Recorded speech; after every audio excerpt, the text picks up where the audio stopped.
English बोलने के लिए सबसे ज़रूरी क्या होता है, या how to speak in English. जब भी हम लोग इंग्लिश सीखने की सोचते हैं तो ऐसे बहुत सारे सवाल हमारे दिमाग में आते हैं। Hello friends, I am Devika as you know, और आज की वीडियो होने वाली है कि इंग्लिश में कैसे सोचें या how to think in English. देखिए, सबसे पहले क्या होता है, अगर हम हिंदी में भी बोल रहे होते हैं तो हमारे दिमाग में जो बातें होती हैं वो या तो हिंदी में आती हैं या हमारी जो मदर टंग होती है उसमें आती हैं। तो सेम ऐसे ही अगर हम इंग्लिश में बोलना चाहते हैं तो बातें जो हैं या जो सेंटेंसेस जो हैं वो हमारे दिमाग में इंग्लिश में ही आने चाहिए, ना कि हमारी लोकल लैंग्वेज में या फिर हिंदी में।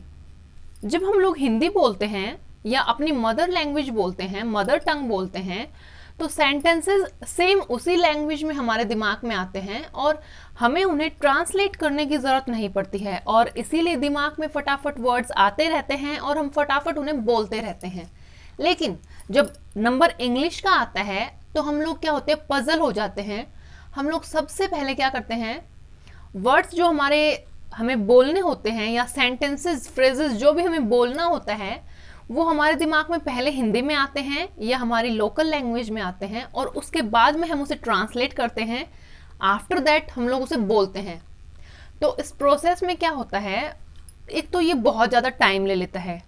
ये प्रोसेस वैसे बिल्कुल भी अच्छी नहीं है, लेकिन इसी को तो इम्प्रूव करने के लिए मैं यहाँ बैठी हूँ। मेरे कहने का मतलब है, जब हम लोग हिंदी बोलते हैं तो हिंदी में बातें सोचते हैं, हमारी लोकल लैंग्वेज में बोलते हैं तो उसी बात में बातें सोचते हैं। लेकिन जब नंबर इंग्लिश बोलने का आता है तो हम लोग हमारी लोकल लैंग्वेज में उसे सोचते हैं, आफ्टर दैट उसे ट्रांसलेट करके बोलते हैं। लेकिन यही हम लोग सबसे बड़ी मिस्टेक करते हैं। हमें ऐसा नहीं करना होता है। अगर हमें बोलना इंग्लिश में है तो हमें सोचना भी इंग्लिश में ही पड़ेगा। जब हम लोग हिंदी में सोचते हैं और इंग्लिश में ट्रांसलेट करके उसे बोलते हैं तो we face many problems, like it takes lots of time. ये बहुत ज़्यादा टाइम कंज्यूम करता है। पहले हम हिंदी में सोचते हैं, फिर उसे अपने लैंग्वेज में चेंज करते हैं। सेकंड क्या होता है, 50% जो हमारा स्टफ होता है या जो हमें बोलना होता है, जो बातें होती हैं, तो हम वो भूल जाते हैं।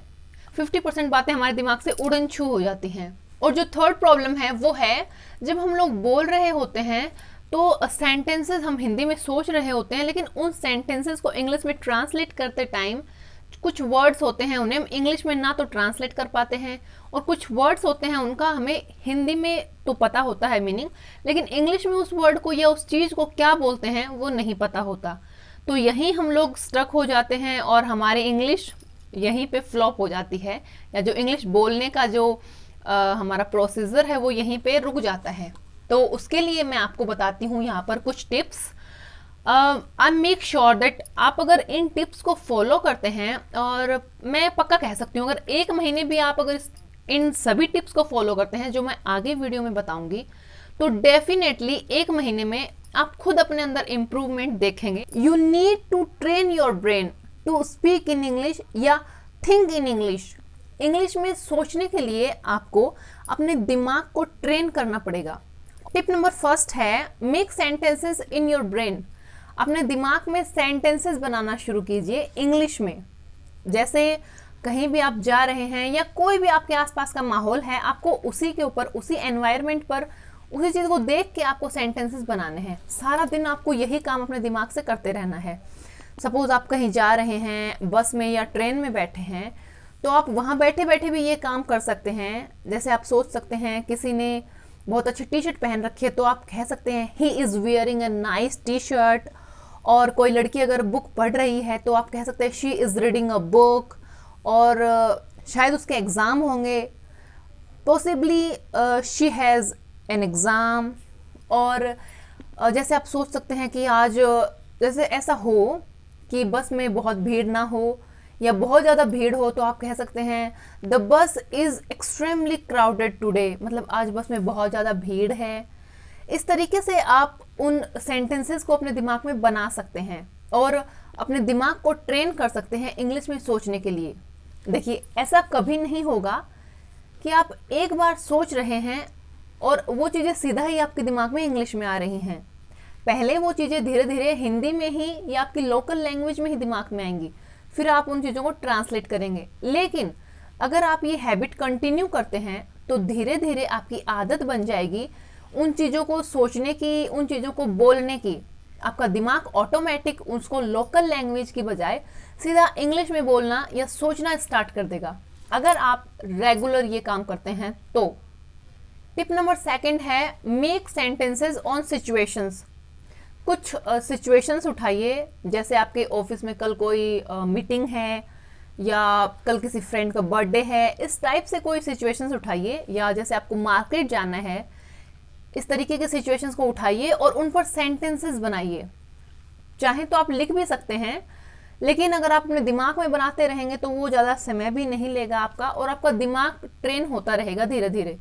अगर अपने दिमाग को आपने एक बार यूज टू बना लिया इस हैबिट का, तो ऑटोमेटिक वो इन चीज़ों को प्रोसेस करना शुरू कर देगा और वो हिंदी में या आपकी लोकल लैंग्वेज में सोचने की बजाय सीधा डायरेक्ट इंग्लिश में सोचने लगेगा, जिससे आप इंग्लिश में एकदम फ्लुएंट हो जाएंगे। 2nd टिप यही था। टिप नंबर 3 है revise your day. 3rd tip है रिवाइज योर डे। इसके अकॉर्डिंग आपको क्या करना है, आपको रात को सोने से जस्ट 5 मिनट पहले अपना पेन और पेपर उठाना है और आपने पूरे दिन में जो जो कुछ किया है पूरे डे को रिवाइज करना है। आप उसे लिख भी सकते हैं या अपने दिमाग में रिवाइज कर लेंगे तो ज़्यादा बेटर रहेगा, क्योंकि आपको अपने दिमाग को ही तो समझाना है, दिमाग को ही तो फ्लुएंट बनाना है। तो अपने दिमाग में याद कीजिए आपने क्या क्या किया, सुबह उठे उसके बाद क्या किया, इस तरीके से आप बना सकते हैं। Today was a regular day, nothing much happened, मतलब आज एक रेगुलर डे था, कुछ खास नहीं हुआ। हाँ, आज मैं कॉलेज के लिए लेट हो गई थी क्योंकि मेरी जो रेगुलर बस थी वो मिस हो गई थी। Yes, I was a bit late because I missed my regular train, मतलब आज मैं लेट हो गई थी और मेरी रेगुलर ट्रेन थी वो मिस हो गई थी, इसलिए। आज हमारे इंग्लिश की टीचर अब्सेंट थी, our English teacher is absent today. तो इस तरीके से आप अपने डेली दिनचर्या को, दिन में जो जो कुछ किया है उन सब चीज़ों को याद कर सकते हैं, लिख सकते हैं। It's just like a diary writing, जैसे आप डायरी लिखते हैं उस तरीके से इन चीज़ों को लिख सकते हैं या अपने दिमाग में सिर्फ सोच सकते हैं। और इस तरीके से आप डेफिनेटली अपनी हैबिट्स को इम्प्रूव कर पाएंगे, अपनी इंग्लिश को इम्प्रूव कर पाएंगे। लास्ट और फाइनल टिप जो यहाँ है, लर्न फिक्स्ड फ्रेजेस। कुछ फिक्स फ्रेजेस होते हैं, आपको उन्हें याद करना होता है। तो अगर आप डेली के 5, अगर सिर्फ 5 फ्रेजेस भी याद कर लेते हैं तो वो इनफ है आपके लिए, और आप किसी भी सिचुएशंस में उनको रख सकते हैं। 5 छोड़िए, अगर आप 2 सेंटेंसेस भी या 2 फ्रेजेस भी अगर आप डेली का याद करते हैं तो भी वो इनफ है आपकी इंग्लिश को इम्प्रूव करने के लिए। जैसे कुछ फिक्स फ्रेजेस होते हैं, can you excuse me please, क्या आप साइड हटेंगे थोड़ा, और सूनर और लेटर, मतलब कभी ना कभी। मीट माई फ्रेंड शालू, मतलब मेरी फ्रेंड शालू से मिलिए, ये मेरी फ्रेंड है शालू। और it was great talking with you, मतलब आपसे बातें करके अच्छा लगा या आपसे बातें करने में बहुत मज़ा आया। और it was nice meeting to you, मतलब आपसे मिलकर अच्छा लगा। तो आई होप ये सभी जो टिप्स मैंने आपको चारों बताई हैं, फर्स्ट था make sentences in your mind, second make sentences on situations, third था revise your day, and fourth था लर्न फिक्स फ्रेजेस। तो अगर आप ये 4 टिप्स भी 1 महीने तक रेगुलर फॉलो करते हैं, आई मेक श्योर कि आपको अपने आप अपनी इंग्लिश में बहुत ज़्यादा इम्प्रूवमेंट दिखेगा। और आई होप आपको ये वीडियो पसंद आया होगा। अगर आपको थोड़ा सा भी पसंद आया है तो इसे लाइक, शेयर और सब्सक्राइब करना ना भूलिएगा। मैं मिलती हूँ आपसे ऐसे ही एक और शानदार लेसन के साथ। तब तक बाय।